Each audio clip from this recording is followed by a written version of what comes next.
ታሪክን በንባብ ከአጼ ይኩኖ አምላክ እስከ አጼ ልብነ ድንግል። ጸሐፊ ተክለ ጻዲቅ መኩሪያ። አቅራቢ መሰንበት ደግነው።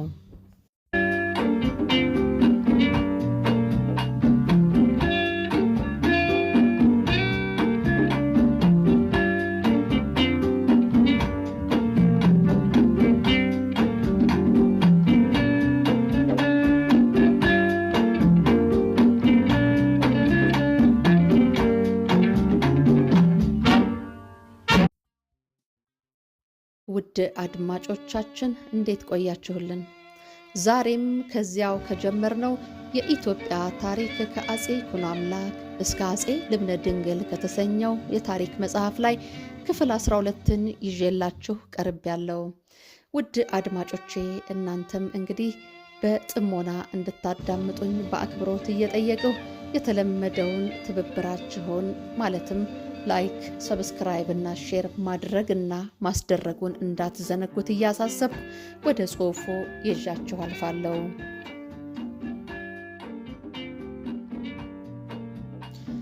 አጼ አምደ ጽዮን ከይፋትና ከአዳል ባላባቶች ጋር ያደረገውን ጦርነት የሚተርከው ጽሑፍ። የመጀመሪያው የጦር መሪ የነበረው ሀቅ አድዲን ከተማረከ ወዲህ ፍጻሜው ምን እንደሆነ በታሪክ አላገኘሁም። በወህኒ ቤት እንዳለ ይሁን ወይም ሞቶ ይሁን አይታወቅም። በአሁን ሰዓት ደግሞ ሌሎቹን ባላባቶች ሁሉ በበታቹ ሰብስቦ ያለፈውን ብድራት ለመመለስ የተነሳው ሳብር አድዲን መሐመድ የሚባለው ነው። የአጼ አምደ ጽዮን በግዕዝ የተጻፈው ዜና መዋዕል ግን ባጭሩ ንጉሠ ዕልዋን ዘስሙ ሰብረዲን ይለዋል። ወደፊት የምናነበውን የጦርነት ሁኔታ በሰፊው የሚገልጽልን ይኸው የአጼ አምደ ጽዮን ዜና መዋዕል ነው። እርሱንም ቀድሞ ዳልሜዳ የሚባለው የፖርቱጋል ቄስ ወደ ቋንቋው ተርጉሞ በታሪኩ ጽፎት ሳለ የእጁን ጽሑፍ ከሎንዶን ቤተ መጻሕፍት ቤት አግኝተው ሙሴ ዡል ፔሩሾ የሚባሉት ስለ ኢትዮጵያ ጽሑፍ ምርመራ የደከሙት የፈረንሳዊ ሊቅ ወደ ፈረንሳዊ ቋንቋ ተርጉመው ከግዕዙ ጋር ጎን ለጎን አድርገው በ1891 ዓመተ ምህረት አሳትመው አራብተውታል። ይህ የጦርነት ዜና መዋዕል ብዙ ሰዎችና ራሳቸው ሙሴ ፔሩሾ በዚያው በአምደ ጽዮን ዘመን የተጻፈ ነው ብለው ለማመን ሞክረው ነበር። ነገር ግን በጽሑፉ ውስጥ ወደ መጨረሻ ግድም ገጽ 4018 ሚካኤል ወሃቦ ሰይፈ ለቴዎድሮስ ወገብርኤል ለገላውዴዎስ የሚል ቃል ስላለበት ከአምደ ጽዮን ወዲህ የነገሱትን ነገሥታት ቴዎድሮስ አንደኛንና አጼ ገላውዴዎስን ማንሳቱ ነውና የተጻፈው ሙሴ ፔሩሾም እንዳሰቡት በኋለኛው ጊዜ ነው ያሰኛል። ይኸውም ቃሉ ቴዎድሮስና ገላውዴዎስ ለሚባሉ ለሰማዕት ወይም ስማቸው በገድልና በድርሳን ለሚገኝ ለሌሎች ሰዎች ሳይሆን በእርግጥ ለእነዚሁ ለነገሥታቱ መሆኑ ተጣርቶ የታወቀ እንደሆነ ነው። ዳሩ ግን ቃሉ በአጭር ስለሚያልቅ ለማጣራት መንገድ አይሰጥም።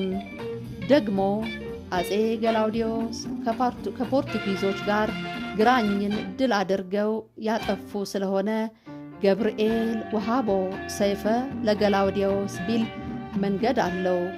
ቴዎድሮስ የሚባሉት 1388 እስከ 1392 ላይ የነገሱት ንጉሥ ግን ከእስላሞቹ ጋር ያደረጉት ጦርነት በታሪኩ ውስጥ ስለሌለ ሚካኤል ሰይፍ ሰጣቸው የተባለው ለእርሳቸው ወይም ለሌላው ይሁን አልተረጋገጠምና የአፄ አምደ ጽዮን ይህ ወደፊት የምናነበው ዜና መዋዕል በትክክል የተጻፈበት ጊዜ አይታወቅም።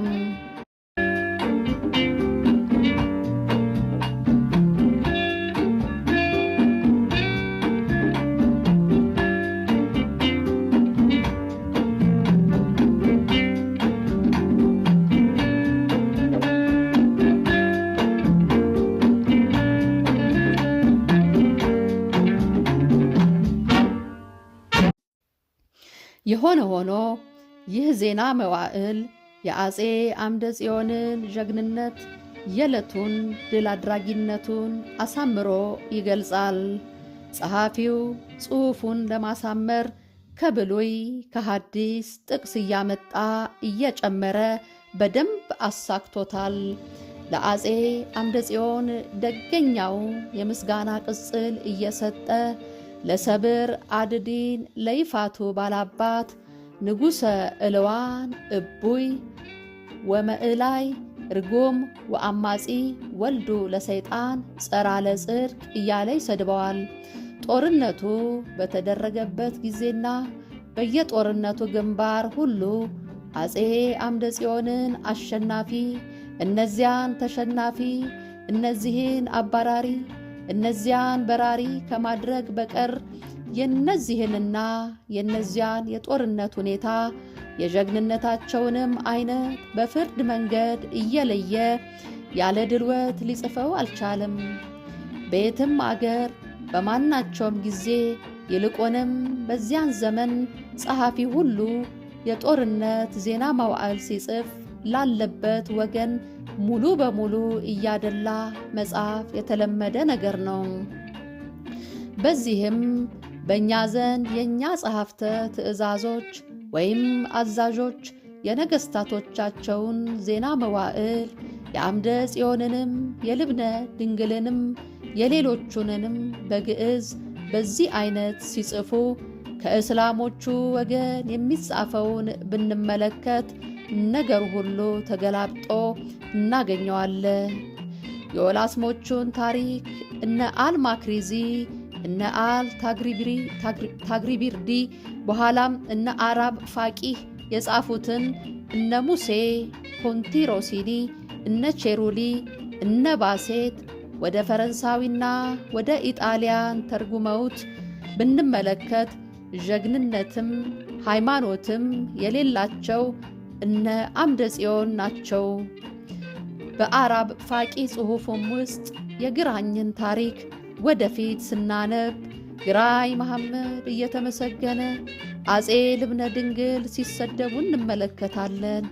ስለዚህ አሁን በአፄ አምደ ጽዮንና በሰብር አድዲን መካከል የሚደረገውን ጦርነት ከዚሁ ከግዕዙ ዜና መዋዕል ላይ እየወሰድን ስንመለከት አስቀድመን ይህን ሁሉ የድልወት አጻጻፍ እንደማይጠፋ ያሰብን እንደሆነ ሁሉንም በሕሊናችን ለማመዛዘን ይረዳናል። መቼም አፄ አምደ ጽዮን የመላ ኢትዮጵያ ንጉሠ ነገሥት መሆኑ ሳብር አድዲን በጂኦግራፊም በታሪክም የኢትዮጵያ አውራጃ በሆነው በይፋት በደዋሮ ላይ ባላባትና ገዥ የነበረ መሆኑ አይሳትም።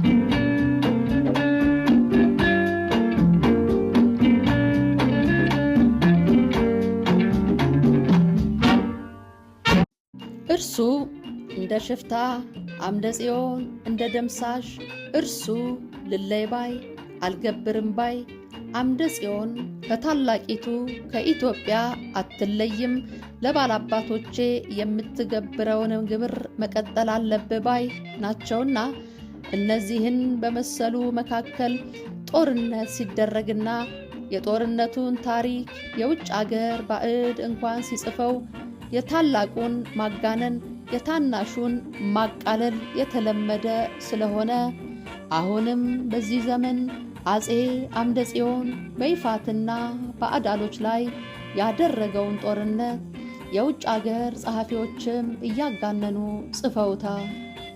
በአሁኑ ጊዜ ግን የላስቶቹም ነገሥታት ከመራቃቸው ይልቁንም ከአግባ ጽዮን ወዲህ ያሉት ነገሥታት ደካሞች ከመሆናቸው የተነሳ የይፋቱ ባላባት ወላስማ ዑመር በግብፅና ይልቁንም በአረብ አገር ሱልጣኖች እየተረዳ ኃይል አበጅቶ እንደ ነፃ መንግሥት ሆኖ እርሱና ተከታዮቹ የኛ ዘር ከይኩኖ አምላክ ዘር አያንስም እያሉ ራሳቸውን እንደ ነገሥታት ቆጥረው ከክርስቲያኖቹ ነገሥታት ከነ አምደ ጽዮን ፉክክር ጀምረው ነበር።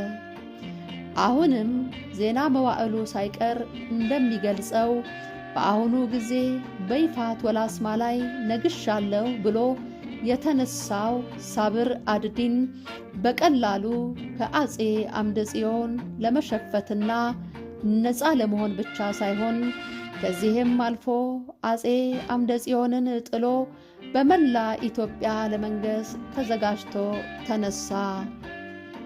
ከእርሱም ጋር የደዋሮ፣ የአዳሉ፣ የሃድያው ባላባቶች፣ ሌሎችም የደራ፣ የሞራ፣ የሻርቃላ፣ የእስቲ፣ የበስላ፣ የሀገራ፣ የፈድሴ ባላባቶች የሚባሉት ሁሉ አብረውት ነበር። የእነዚህ ሁሉ የአብዛኞቹን ግዛታቸውን ዛሬ እየለዩ ለአንባቢ ማስረዳት ችግር ነው።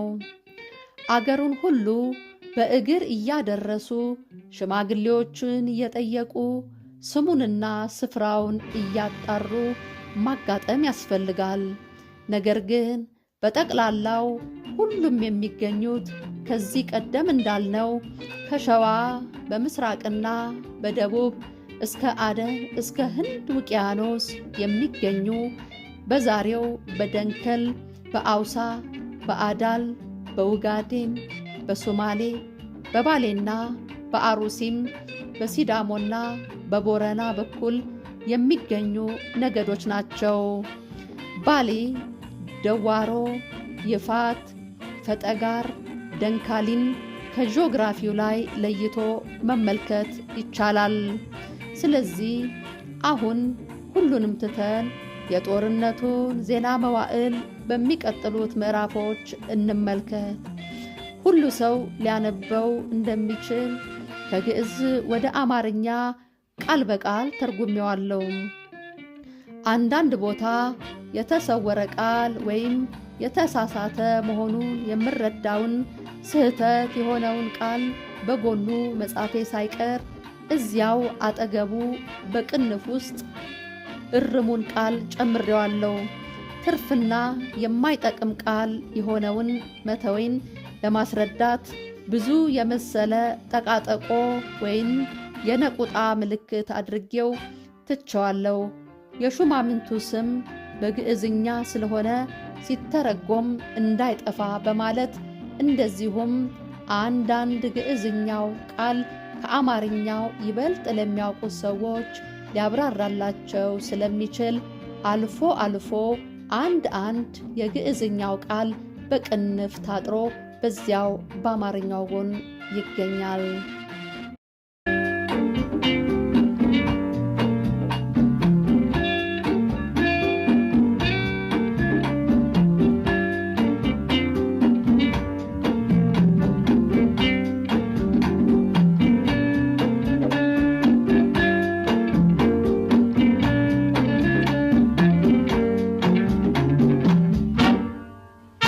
ክቡራን አድማጮቼ እንግዲህ ከፕሮግራሙ ጋር አብሬያችሁ የቆየሁት መሰንበት ደግነው ነኝ።